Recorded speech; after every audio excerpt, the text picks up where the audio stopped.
조갑제TV 시청자 여러분 안녕하십니까. 2023년 1월 13일 오전 8시 13분입니다. 이재명 더불어민주당 대표가 도저히 빠져나올 수 없는 수렁에서 허우적대니까 더 깊이 빠져들고 있다는 상황이 눈에 선합니다.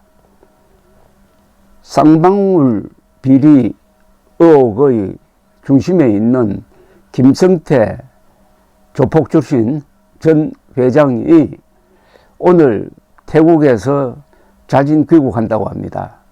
며칠 전에 체포됐었습니다. 그러니까 거기서 송환 거부 법정 투쟁을 포기를 하고 돌아오는 걸 보니까 수사에 협조할 뜻이 있는 것으로 보입니다. 그러면은 이재명 변호사 대납 의혹이 사실인지 여부가 이제 곧 판명 날 것으로 보입니다. 더불어 이재명의 경기도 그리고 안보수라는 대북 사업 브로커 그리고 김성태 그리고 북한 노동정권의 대남 공작기관 등이 서로 연결되어 있는 이른바 대북 송금 사건에서도 경기도 또는 이재명의 역할이 뭐냐가 규명될 가능성이 높게 되었습니다. 이 사건은 천안함 폭침범 김명철 당시 경찰총국장 등에게 약 50만 달러를 건넨 반역 사건입니다. 국제 제재 대상이 되어 있는 테러리스트에게 현금을 갖다 바쳤다는 것은 이거는 국가 반역 사건입니다. 이것도 김성태의 입에 중요한 정보가 달려 있습니다. 그런데 그것보다 어떻게 보면 더 심각한 사건에 대한 증언이 오늘 조선닷컴에서 특종 보도로 나왔습니다. 남욱 김만배가 이재명 관련 대법원 판결 2개를 뒤집었다고 했다. 그 하나의 사건에서 당시 대법관이던 권순일 씨가 중요한 역할을 했다는 이야기를 김만배가 남욱 동업자입니다. 남욱에게 했다고 남욱이 작년이 아니고 벌써 재작년이군요. 2021년 검찰에서 진술을 했는데 검찰이 뭉갰다. 이런 내용입니다. 이것도 언젠가는 오고야 말 사건입니다. 이거는 대법원이 관계되어 있는 사건이고 그 대법원장이 김명수입니다. 이게 참 설득력이 있는 증언인데 정황 증거로 봐서 이게 사실이라면은 전원합의체에 관여했던 대법관 정원이 수사 대상이 될 수 있는 김명수는 물론이고 권순일은 물론이고 어마어마한 사건입니다. 대법원이 이재명을 살려주었다. 로비를 받고 살려주었다. 여기에 검정거래가 있었을 가능성이 있다. 그러면은 한국의 대법원은 어떻게 되는 겁니까? 물론 김명수에 의해서 지난 한 6년 동안 이 사법부는 정치판이 되었습니다. 그러니까 김명수란 자는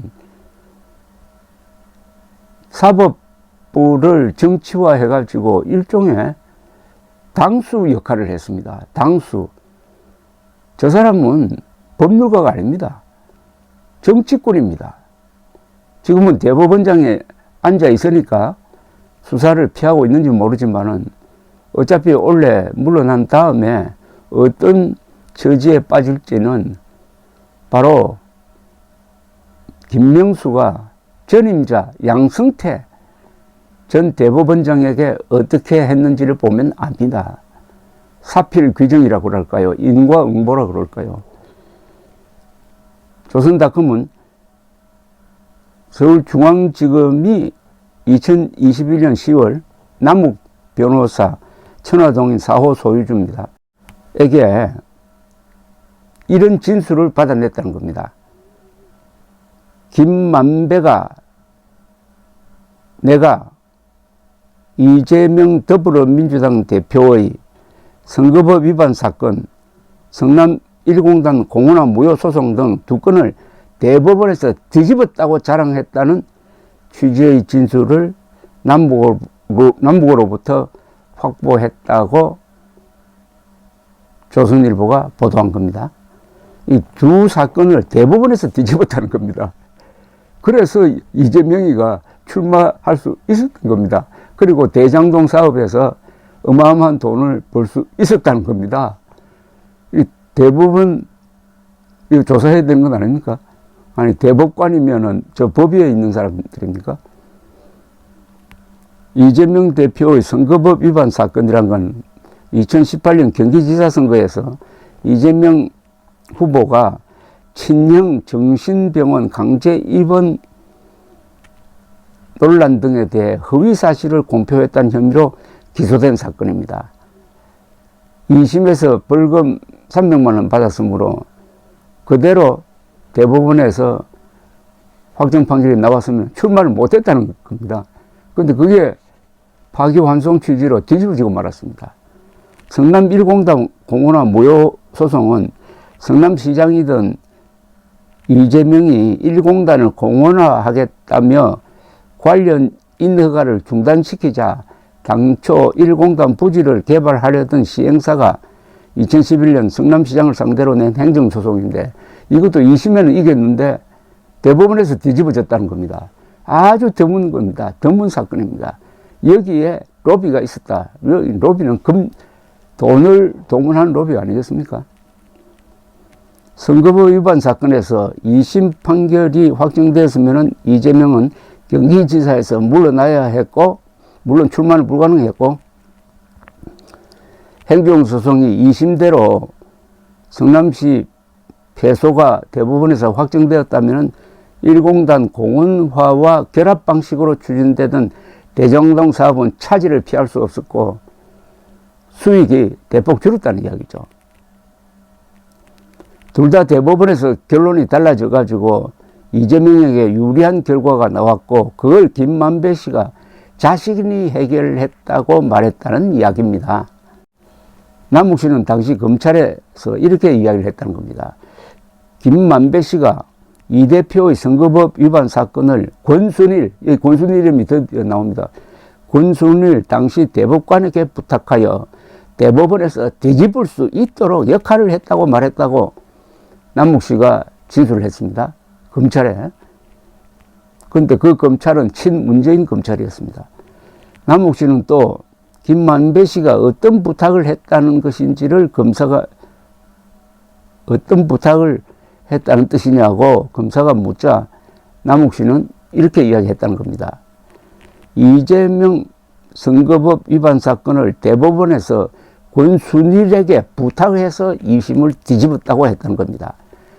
구체적인 이야기는 안 했고 권순일에게 부탁해서 뒤집었다고 했다는 겁니다.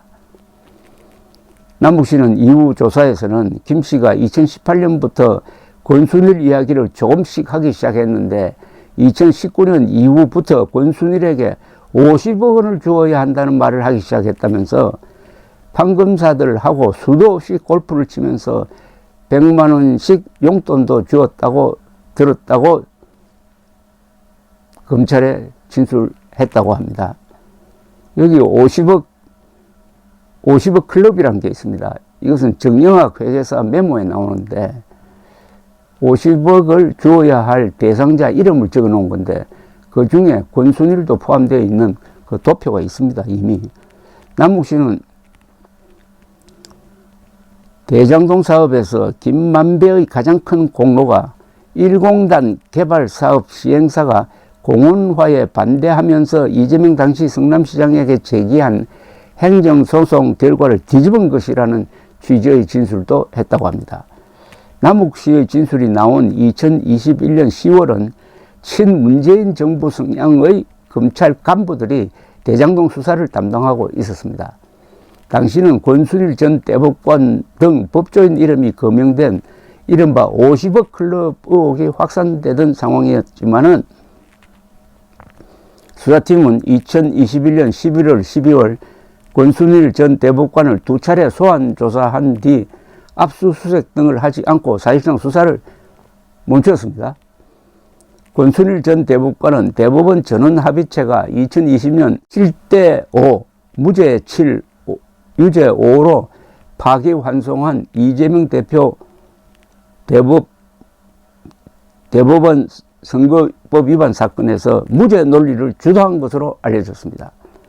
김만배 씨는 2019년 7월에서 2020년 8월까지 권순일 대법관실이라고 출입 명부에 기록하고 대법원을 8차례나 방문했는데 여기에 이 대표 사건이 그땐 지사입니다. 이재명 지사 사건이 대법원에 회부되기 일주일 전 회부된 다음 날 파기환송 선고 다음 날 또 포함되어 있습니다. 그러니까 로비를 하러 빈번하게 대법원에서 권순일을 만났다 하는 정황이 나왔지만은 김만배는 뭐 딴 이야기를 했습니다. 그런데 이 권순일 대법관은 퇴임 뒤에는 김만배가 대주주인 화천대유의 고문으로 취업을 해가지고 총 1억 5천만 원을 고문료로 받았다가 대장동 의혹이 터지자 그만두었습니다. 이 모든 사안이 착착착 맞춰 들어갑니다. 남북의 정원, 그리고 권순일을 빈번하게 만난 이 자료, 그리고 권순일이 그만둔 다음에 김만배 회사로부터 돈을 받은, 이걸 다 합쳐버리면은 이재명을 살려주기 위해서 논리를 하나 만들어가지고 무죄 취지의 파기환송 선고를 하도록 대법관들을 그 방향으로 유도했다. 이런 그림이 그려지는 것 아닙니까? 이에 대해 김만배 씨는 검찰 조사에서 전혀 그런 의도로 방문한 것이 아니다. 제가 법률 전문지 A사를 인수하고 싶었는데 권 전 대법관이 비대한변협회장과 친하게 지내고 있어서 A사를 인수하는 과정을 도와달라고 했다. 권순일 전 대법관은 화천대유에 출근하지 않았고 대장동 현장에는 서너 차례 왔다고 진술한 것으로 알려졌고 권 전 대법관은 관련 의혹에 대해 전혀 사실은 무언이라는 입장이라고 합니다. 그런데 법조계에서는 이 대표의 선거법 위반과 성남 1공단 공원화 무효 관련 대법원 재판은 모두 이례적이다. 이례적이라는 말은 로비의 가능성을 높인다, 이런 뜻이겠죠. 작년 7월 재편된 대장동 검찰 수사팀은 전면 재수사에 착수는 했지만 김만배 대법원 로비 의혹에 대한 수사는 여전히 지지부진한 상황입니다. 서울중앙지검 관계자는 언론과 법조계 로비 등 각종 의혹 전반에 대한 진상규명이 필요하다는 입장이지만 현재는 대장동 개발사 본류에 집중하고 있다고 했습니다. 지금 대장동 수사는 워낙 혐의가 많으므로 검찰도 사람이 부족해가지고 우리 국민들이 원하는 수사를 다 한꺼번에 할 수 없다는 이야기입니다. 그러면은 시간을 길게 잡을 수밖에 없습니다. 단기 승부를 볼 게 아니라 임기 끝까지 계속 수사해야 합니다. 계속. 그러면은 말려 죽이는 거죠. 이재명을 말려 죽이는데 문제는 이재명이 민주당 대표니까 민주당도 같이 나락에 떨어지든지 분당되든지, 그것도 선거를 앞두고 이런 수사가 계속 될 것이니까, 또 수사도 대장동만 있는 게 아니라 다른 수사도 다 기다리고 있고, 오늘 드디어 김성태 쌍방울 전 회장이 태국에서 서울로 돌아온다고 하니까 오늘 오후에 온다고 그럽니다.